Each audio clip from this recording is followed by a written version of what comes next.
Anyway, with all that being said, though, today, folks, we are going to be talking about Despicable Me because Despicable Me 4 recently came out in theaters. Mike just saw it on Thursday. Happy 4th of July, by the way.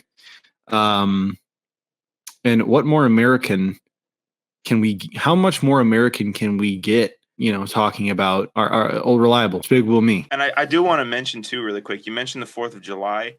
As a 21-year-old man, American citizen, whatever you want to call me, I think the most patriotic thing I could have done was go up to my girlfriend and ask her to see Despicable Me 4 on the night of 4th of July. Like, literally, it was one of the most unique experiences of my life because we're sitting in the theater and there's just fireworks just bombarding the whole place. Like, it sounds like we're getting bombed on it, but it's really like I'm so dialed in. And the whole time my girlfriend's like, "Oh, they're doing fireworks, blah blah blah blah," and I'm fucking locked in. Like, I do not care about independence. I don't care about freedom. I care about Gru. This is my focus right now. So I think that it was truly a 4th of July like no other. And I love I love Despicable Me. I love the Gru, universe, the GCU, if you will.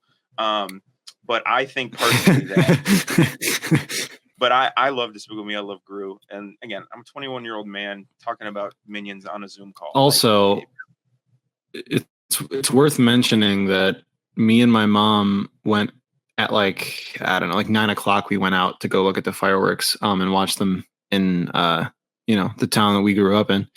And where I was watching the fireworks, I was actually across the street from the theater where you were watching Despicable Me. And I just thought it was funny to remind my mom that the 21-year-old male with a female, like with a girlfriend, is sitting in a movie theater during the 4th of July watching Despicable Me 4. Made for children, yes. Yeah, you're right. Yeah. No, it was quite a unique experience. It's funny you mentioned that because there was lines and lines of people outside the theater and outside the streets connecting the theater, and I didn't see you or your mom because I would have pulled over 100%. But I did see a lot of people. But anyways, let's get to the movie because I think few things in life have disappointed me more than Despicable Me 4. Again, we're talking about a movie that I gave up my National Independence Day to go see with my girlfriend, dragged her to go see it, and it was disappointing. It was really disappointing. This movie, Jacoby, if I could describe Despicable Me in like 3 words, it doesn't have the sauce. And I know that's 4 words, but that's how upset I am, right? Yeah. I can't like count correctly. You did text me that after you got out of the film. You did text me that and tell me it didn't have the sauce. It lacked sauce, this one.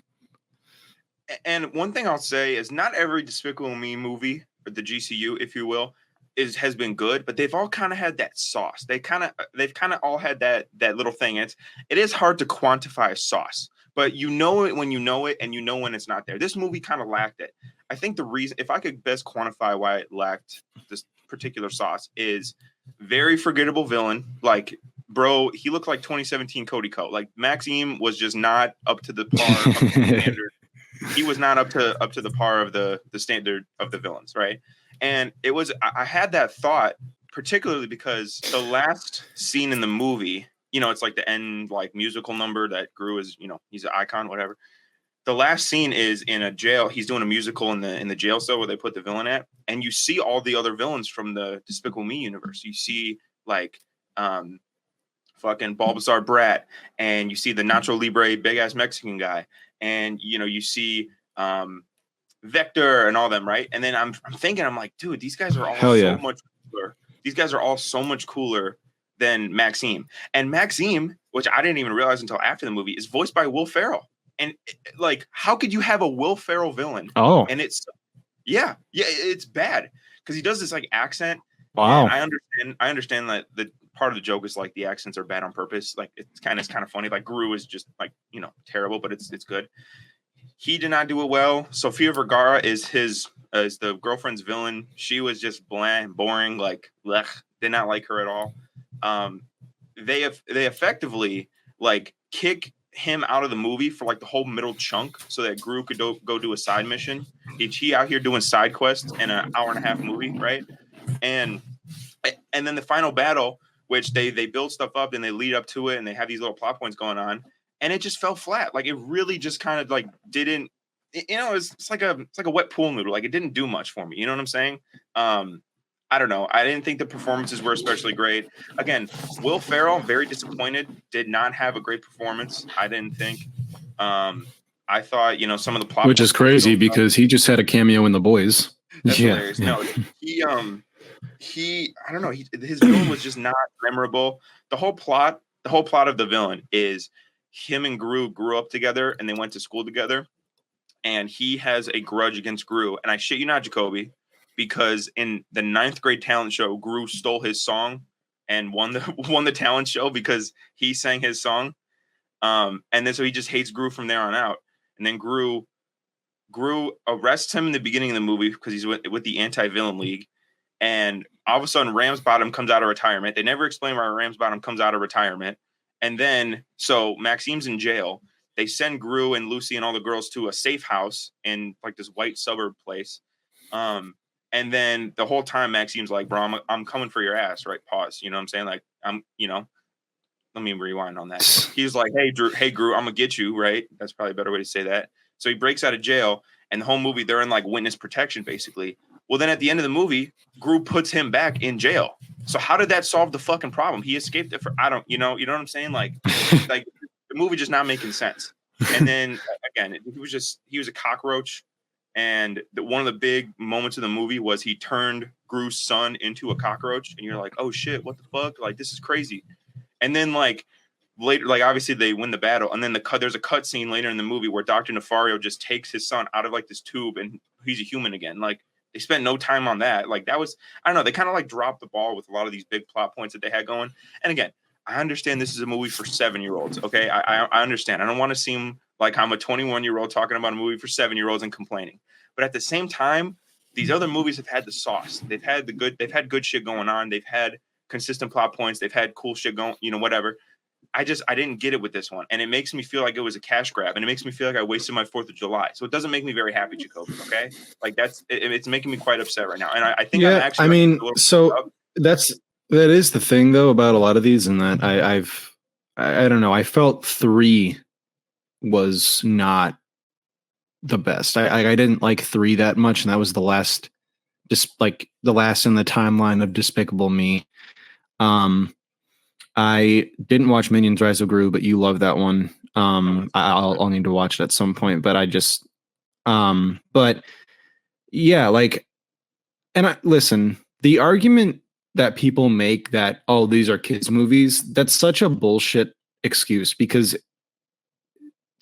there are kids movies that are some of the best movies out there. Just because it's targeted toward a younger demographic doesn't mean that you can't make a good movie. And unfortunately, I think that, I mean, you guys have heard me talk about this before, but I think that like that is a big problem that we're having right now in Hollywood, is just the fact that there are too many cash grabs. There's too many movies that are just there to make money. And then when they don't, I don't know, it doesn't make it better. And they just keep coming out with all this just shit. It's not good. They rush through everything. I'm not going to lie. Steve Carell does not sound as good as he used to as Gru. It sounds like he's not putting in as much of a performance. He's just going into that is not a crazy take. The booth. That is not a crazy take at all. I mean, you can tell from the trailers, and it just doesn't sound. It doesn't sound like Gru. It just sounds like, okay. You know, a perfect example of this is, it sounds like when one of these big budget movies end up getting like a kids series, and they can't get the original actor back, so they bring some other guy that doesn't sound anything like the original actor. It's just the actor doing an impression of the original, and it doesn't sound good. That's what he sounds like in this movie to me. Megamind, LOL. Yeah, no, 100%. Like that's mainly targeted toward Megamind, but like I don't know. There's a couple other examples of what I'm thinking about, or you know what I mean, though. That's just how it's started me off rip, and I couldn't find myself being excited nor intrigued by this film at all. Which really sucks. And then because it's the same like in what is it, Illumination? Illumination has made great movies. Secret Life of Pets, the first one, but then like Secret Life of Pets 2 falls short, and it sucks. and that movie, probably most people didn't even know that there is a Secret Life of Pets 2. That movie bombed. And then, I don't know, like we're getting a hat film from Illumination because for some reason Illumination has like a big thing with Dr. Seuss stuff. Like they've been making Dr. Seuss films for a while because they did the Grinch too. Yeah, the new one with Benedict Cumberbatch. And that one was great too. And it's just, I don't know, I feel they're being lackluster, being pushed by a studio or something by a higher up that says we need to have a movie out by this date, and they're just rushing to get it out, and it's just not. It's not good. It's not living up to their name, I think. And they have the capacity to make good movies, but I think when you look at the numbers, you understand why they've fallen off because they are clearly aiming more for box office. Let me tell you something right now, Jacoby. The first Despicable Me made $544 million at the box office. That's good. It's nothing crazy. Let me tell you the other numbers. Despicable Me 2, yeah. 975 million. Minions, 1.1 billion. Despicable Me 3, $1 billion. Whoa. Minions Rise of Gru, 940 million. These movies are churning out fucking dough.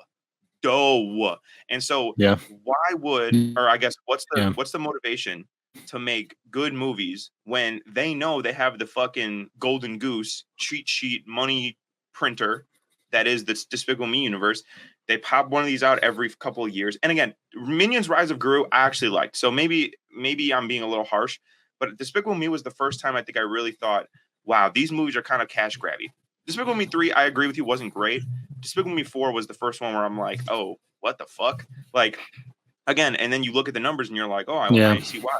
$1 billion, almost $1 billion. Like why would they? You know what I'm saying? What's the point to? And it's like they get into the mindset of, well, these movies make money, so we can just make anything and they'll like it. And that's not, I don't know, that shouldn't be the takeaway. That shouldn't be what the mindset you have going into a film like that. It's just, I don't know. It's very lackluster. It sucks. And it just ruins a lot of, it happens to every franchise. You see it all the time.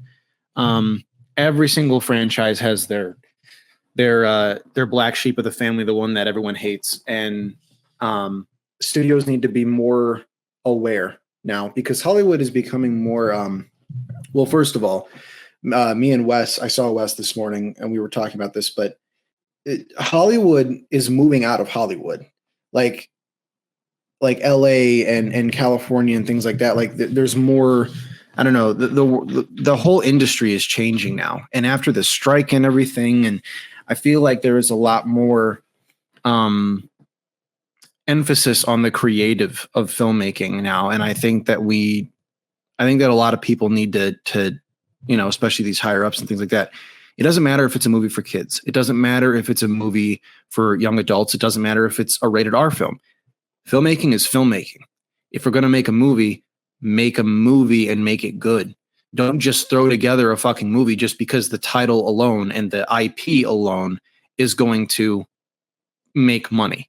That's not how that works. And that's really lazy. And I think that is, it tarnishes Illumination's name a little bit. I'm not going to lie. Yeah. And like you said, like they have the capacity to make really good. I don't doubt that Illumination, if Martians invaded Earth, death beam pointed, they say, Illumination, you got to make a good movie or else we blow up the Earth. They could make a fucking banger movie. 100%. I have no doubt about that. It's more so calling into question their priorities. Is their priority to make $1 billion Minions movie that is forgettable?